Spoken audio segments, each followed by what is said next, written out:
तो आज मैं आपके लिए फिर से एक प्यारी सी कहानी लेकर आई हूँ चतुर खरगोश की। एक जंगल में एक शेर रहता था। वह रोज कई पशुओं को मारकर खाता था और अपनी भूख शांत करता था।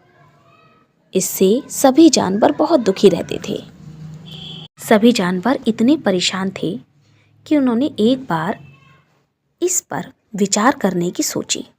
उन्होंने सोचा कि इस समस्या से समाधान करना होगा। उन्होंने एक सभा बुलाई और यह निर्णय लिया कि शेर के भोजन के लिए हम रोज एक न एक जानवर उसके पास भेज दिया करेंगे। जिससे जानवरों के इस निर्णय पर जब शेर ने सुना तो उसे बहुत मज़ा आया। सभी जानवरों ने यह निर्णय लिया और यही प्रस्ताव उस शेर के सामने रखा, जिससे शेर भी इस प्रस्ताव को मान गया। उसने सोचा ये तो बहुत अच्छा प्रस्ताव है कि अब बैठे बैठाए मुझे रोज एक जानवर मेरे पास आ जाया करेगा। शेर ने भी अपनी बात को सभी की बात को मान लिया। अब वो रोज प्रतिदिन बारी बारी से एक जानवर शेर के सामने आने लगा। शेर रोज उन जानवरों को खाता और बड़े मौज से और आनंद के साथ रहता। एक दिन एक चालाक खरगोश की बारी आई। अब खरगोश तो खरगोश था, छोटा सा नन्हा सा। वो बहुत धीरे धीरे चलते चलते थक गया।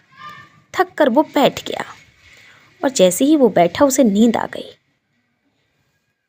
जब उसकी खरगोश की अचानक आँख खुली तो उसने सोचा कि मुझे तो आज शेर खा ही लेंगे, क्यों ना मैं थोड़े आराम से जाता हूँ।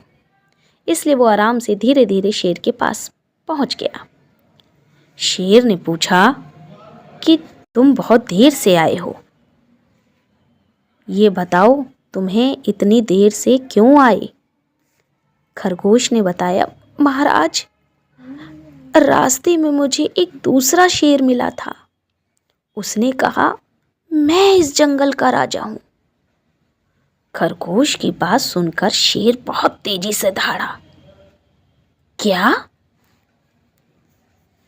दूसरा भी कोई शेर है? मुझे उस शेर के पास ले चलो, मैं भी उसे मार डालूंगा, क्योंकि मैं इस जंगल का पहला राजा हूं। ये दूसरा राजा कौन आ गया? खरगोश तो आखिर खरगोश था। खरगोश उसे एक गहरे कुएं के पास ले गया। शेर खरगोश के साथ चल दिया। खरगोश ने कुएं के पास खड़ा कर दिया और कहा, महाराज इसी कुएं में वो रहता है। शेर ने जब कुएं में झांका तो उसे उसकी ही परछाई दिखी। शेर ने समझा इस कुएं में दूसरा शेर है। वो तेजी से दहाड़ने लगा। कुएं के अंदर से भी आवाज आने लगी। उस आवाज को दूसरे शेर की दहाड़ समझकर कुएं में शेर एकदम से कूद गया और जैसे ही वो कूदा और वो मर गया। तो समझे बच्चों, खरगोश बहुत समझदार था। उसने समझदारी से और चतुराई से अपनी जान बचाई। इसलिए कहते हैं हमें संकट के समय धीरज और साहस से काम लेना चाहिए। इस प्रकार सभी जानवर शेर से अपनी जान बचा सके और वहाँ उस जंगल का राजा खरगोश को राजा बना दिया गया। अगर मेरी कहानी अच्छी लगे तो प्लीज़ सब्सक्राइब करना।